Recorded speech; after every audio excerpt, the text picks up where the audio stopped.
मैं doctor Tabassum Parveen, HOD of economics department, SM college, Bhagalpur, Bihar.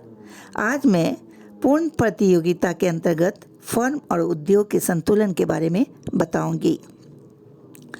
Perfect competition क्या है, यानी परफेक्टली कॉम्पिटिटिव मार्केट क्या है। तो इस संबंध में हम ये देखते हैं कि हाँ, कई क्रेता और विक्रेता होते हैं और होमोजेनस वस्तुओं का उत्पादन होता है। वस्तुओं की कीमत एक होती है और फर्मों के प्रवेश और उसके निष्कासन पर किसी भी तरह का नियंत्रण नहीं होता। बाजार की दशा का पूरी तरह से ज्ञान होता है और साथ ही साथ यातायात लागत अनुपस्थित होता है, यानी नो ट्रांसपोर्ट कॉस्ट। इसकी वजह क्या है? इसकी वजह यह है कि उद्योग में काम कर रहे जितने भी फर्म हैं वो आपस में बिल्कुल एक दूसरे के नज़दीक हैं, जिसके कारण ट्रांसपोर्ट कॉस्ट की उपस्थिति नहीं होती।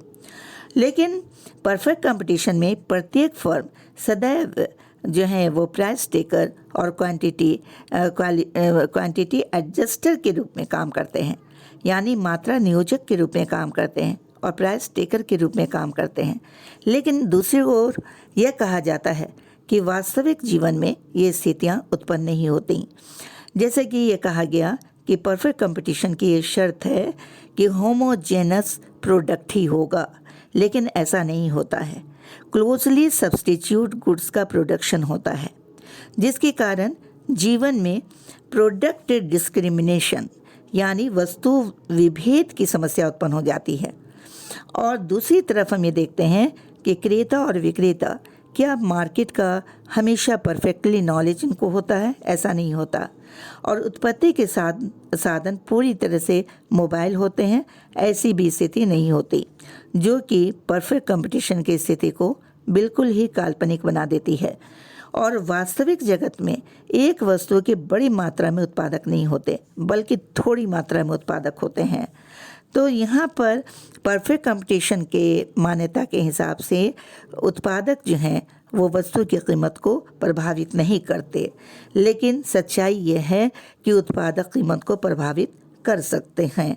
तो यहाँ पर हमको ये देखना है कि वास्तविक जीवन में प्रतियोगिता का यानी आपके परफेक्ट कंपटीशन का विचार वास्तविक जीवन में पूरी तरह से सही प्रतीत नहीं होता, क्योंकि परफेक्ट कंपटीशन का ये सिद्धांत एक ऐसा मापदंड है जिसकी सहायता से हम किसी भी अर्थव्यवस्था की प्रगति का मूल्यांकन कर सकते हैं। लेकिन पूर्ण प्रतियोगिता सबसे सफल और निपुण स्थिति के रूप में एक मापदंड का काम करती है।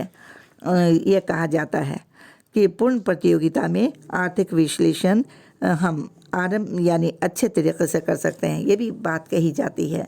और अभी संसार के अनेक देश परफेक्ट कंपटीशन को अपने उत्पादन क्षेत्र में अपनाए हुए हैं, यानी इतनी बात कहने के बावजूद परफेक्ट कंपटीशन का सिद्धांत जो है एक ऐसा नॉर्म है जिसकी सहायता से हम अर्थव्यवस्था की प्रगति का मूल्यांकन कर सकते हैं।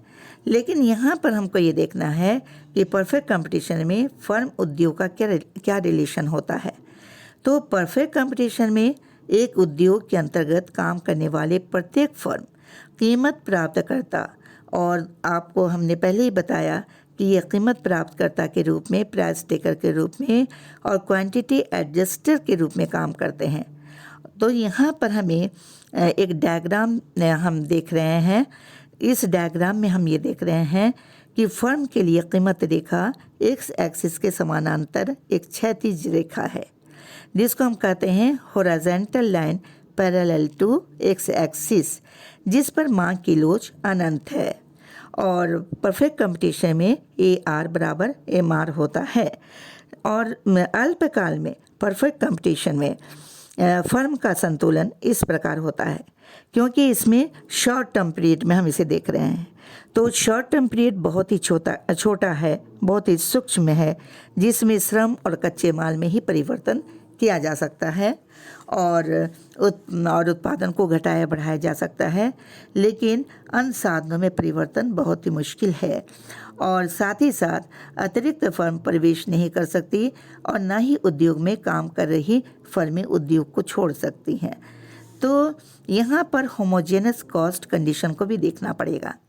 तो होमोजेनस कॉस्ट कंडीशन के अंतर्गत हम ये देखते हैं कि उद्योग की प्रत्येक फर्म के लिए एसी कर्व और एमसी कर्व की आकृति, शेप और लेवल एक समान होगा और एंटरप्रेन्योर की एक समान क्षमता होती है और उत्पत्ति के साधनों का मूल्य भी एक समान होता है। इसलिए आपका जो मार्जिनल कॉस्ट कर्व है उसकी आकृति यू आकार की होती है और औसत लागत वक्र एसी कर्व के न्यूनतम पॉइंट से यह काटता हुआ गुजरता है। तो सीमांत आगम यानी मार्जिनल रेवेन्यू बराबर मार्जिनल कॉस्ट और संतुलन बिंदु पर marginal cost curve marginal revenue curve को नीचे से काटता है। और तो उपयुक्त शर्तों के आधार पर परफेक्ट कंपटीशन में एक फर्म अल्पकालीन स्थिति में लाभ, सामान्य लाभ और हानि तीनों स्थिति में उत्पादन क्षेत्र में रह सकता है। फर्म का अल्पकालीन संतुलन लाभ की स्थिति हमने ये देखा एसएसी और SMC. SSC short term average cost और शॉर्ट टर्म मार्जिनल कॉस्ट, ये दोनों कॉस्ट कर्व जो हैं अल्पकालीन सीमांत लागत वक्र को प्रदर्शित कर रही हैं। परफेक्ट कंपटीशन के कंडीशन के अनुसार सीमांत आगम और औसत आगम यानी मार्जिनल रेवेन्यू और आपका एवरेज रेवेन्यू बराबर होगा और एक्स एक्सिस के समानांतर होगा। संतुलन की शर्तों के अनुसार एक फर्म ई पॉइंट पर संतुलन प्राप्त करेगा क्योंकि इस पॉइंट पर मार्जिनल रेवेन्यू एम आर बराबर एम सी है और एस एम सी वक्र आपका एम आर वक्र को नीचे से काट रहा है। तो ई पॉइंट आपका इक्विलिब्रियम पॉइंट, जिस पॉइंट पर उत्पादन की मात्रा ओ क्यू, प्रति इकाई कीमत ओ पी अथवा ई क्यू, औसत लागत ओ आर अथवा टी क्यू और प्रति इकाई लाभ E Q minus T Q बराबर ई टी अथवा पी आर, यानी टोटल प्रॉफिट क्या होगा पी ई टी आर क्षेत्र से प्रदर्शित होगा। तो अब हमको देखना है कि फर्म का अल्पकालीन संतुलन सामान्य लाभ की स्थिति में क्या होता है। तो सामान्य लाभ की स्थिति में हम इस डायग्राम में देख रहे हैं कि आपका औसत लागत और आपकी वस्तु की कीमत दोनों ही क्या होती है कि फर्म की औसत लागत और वस्तु की कीमत बराबर हो और ऐसी स्थिति में फर्म के लिए नॉर्मल प्रॉफिट अथवा ज़ीरो प्रॉफिट की स्थिति होगी। और इस डायग्राम में हम देख रहे हैं कि उद्योग के द्वारा निर्धारित कीमत ओपी है और औसत लागत वक्र और सीमांत लागत वक्र एसएसी और एसएमसी के द्वारा दिखाया गया है। संतुलन की शर्तों के अनुसार फर्म का संतुलन पॉइंट ई पर है। संतुलन बिंदु ई इक्विलिब्रियम पॉइंट पर उत्पादन की मात्रा बराबर ओ क्यू, वस्तु की मात्रा बराबर ओ पी अथवा ई क्यू, प्रति इकाई औसत लागत बराबर ओ पी अथवा ई क्यू, अर्थात औसत लागत बराबर औसत आगम यानी एवरेज कॉस्ट बराबर एवरेज रेवेन्यू, यानी यहाँ पर इस पॉइंट पर ए सी बराबर एम आर बराबर एस एम सी बराबर एस ए सी। और अब हमको ये देखना है कि अल्पकालीन फर्म संतुलन हानि की स्थिति में कुछ परिस्थितियाँ ऐसी भी हो सकती हैं कि प्रचलित बाजार कीमत फर्म की लागत से भी कम हो अथवा एवरेज रेवेन्यू वक्र रेखा औसत लागत और सीमांत लागत वक्र से भी नीचे स्थित हो। ऐसी स्थिति में फर्म को हानि होगी, जिसमें हम यहाँ पर देख रहे हैं ई पॉइंट इक्विलिब्रियम पॉइंट, जहाँ पर एम आर बराबर एम सी, उत्पादन की मात्रा ओ क्यू, प्रति इकाई वस्तु की कीमत ओ पी अथवा ई क्यू, प्रति इकाई औसत लागत आपका ओ आर अथवा टी क्यू, प्रति इकाई हानि आर पी अथवा टी ई और कुल हानि बराबर आर टी ई पी क्षेत्र, यानी आर टी ई पी क्षेत्र फर्म की कुल हानि को दिखा रहा है।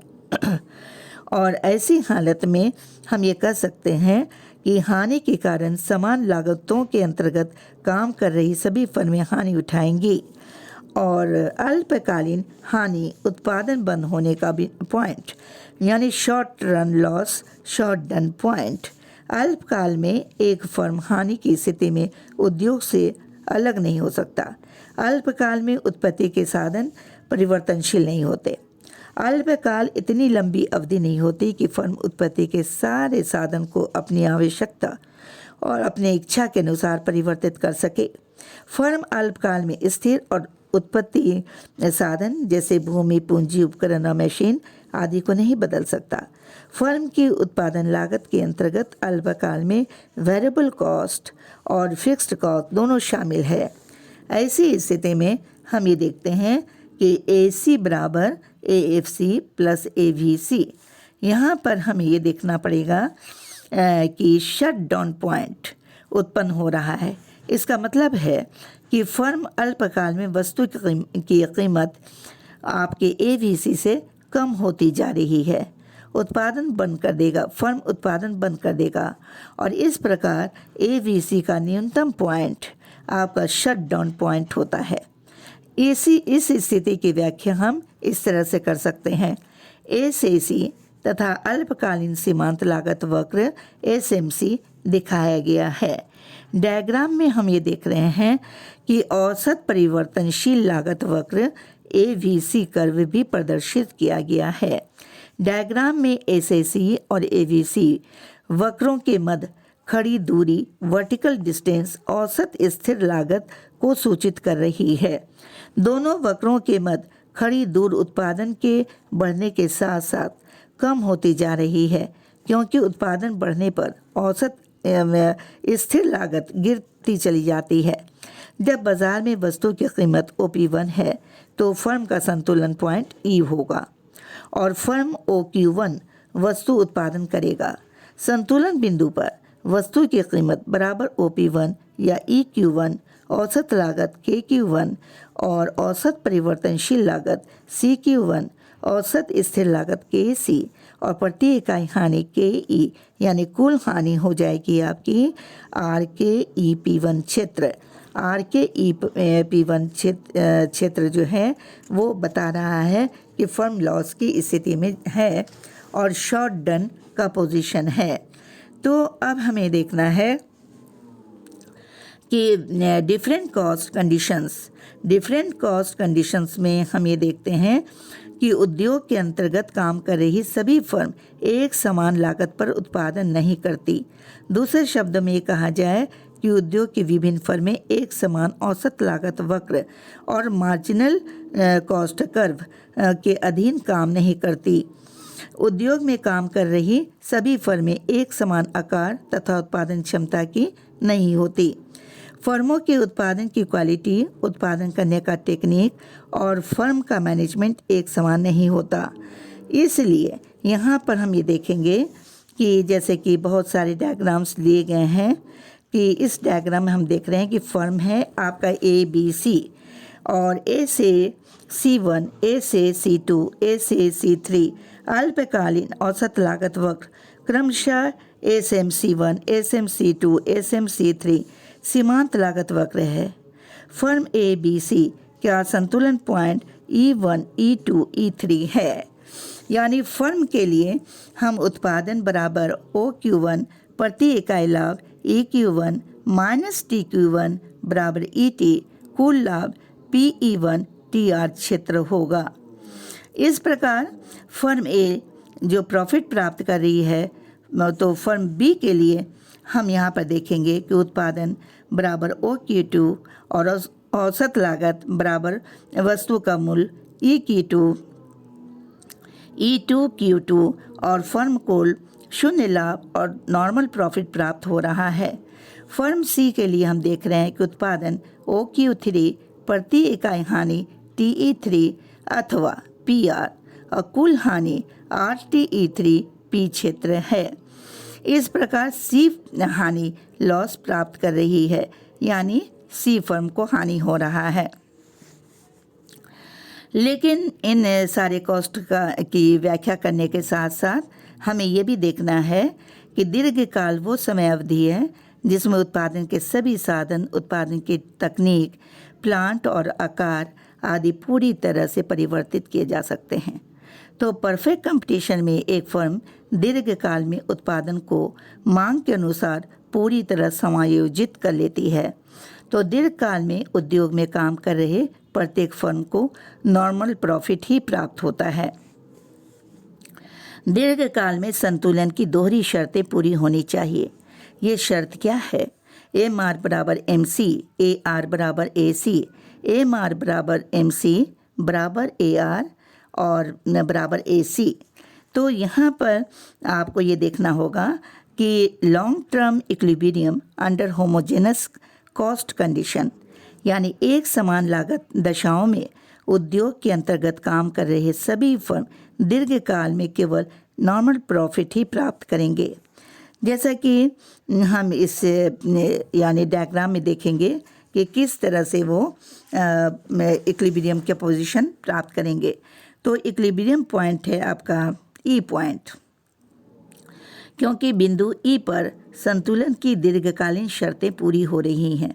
एम आर बराबर एम सी, ए सी बराबर ए आर, वस्तु का मूल्य बराबर ओ पी अथवा ई क्यू, उत्पादन ओ क्यू, औसत लागत ई क्यू, औसत लागत ए सी बराबर वस्तु का मूल्य ए आर, अथवा फर्म केवल नॉर्मल प्रॉफिट प्राप्त कर रही है।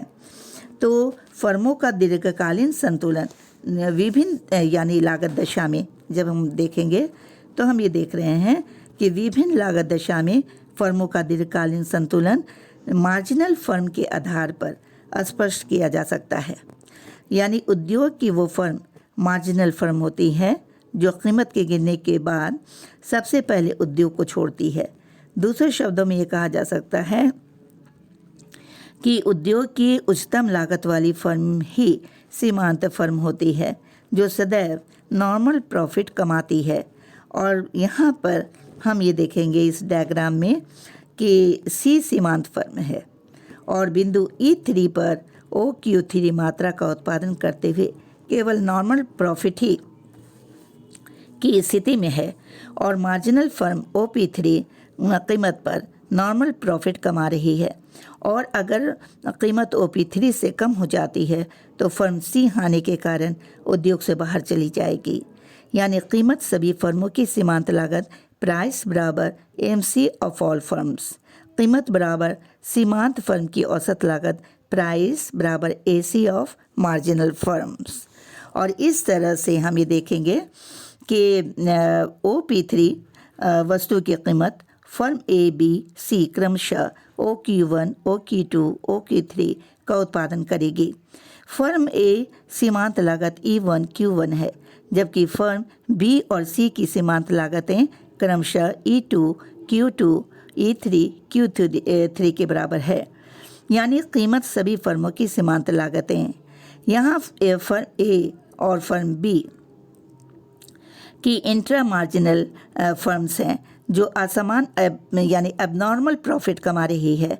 फर्म C सीमांत फर्म होने के कारण केवल सामान्य लाभ अर्जित कर रही है, जिसके कारण बाहरी कोई भी फर्म उद्योग में नहीं आना चाहेगी तथा फर्म C उद्योग को छोड़ना नहीं चाहेगी। इस प्रकार पूर्ण संतुलन की दशा प्राप्त हो रही है। यहाँ पर एक बात और भी ध्यान देने लायक है कि परफेक्ट कंपटीशन में यानी फुल इक्विलिब्रियम में केवल सीमांत फर्म ही ऑप्टिमम साइज की होगी, क्योंकि सीमांत फर्म का संतुलन ही AC के न्यूनतम पॉइंट पर होगा और सभी सीमांत पूर्व फर्में अनुकूलतम से अधिक आकार की होंगी, यानी ग्रेटर दैन ऑप्टिमम साइज।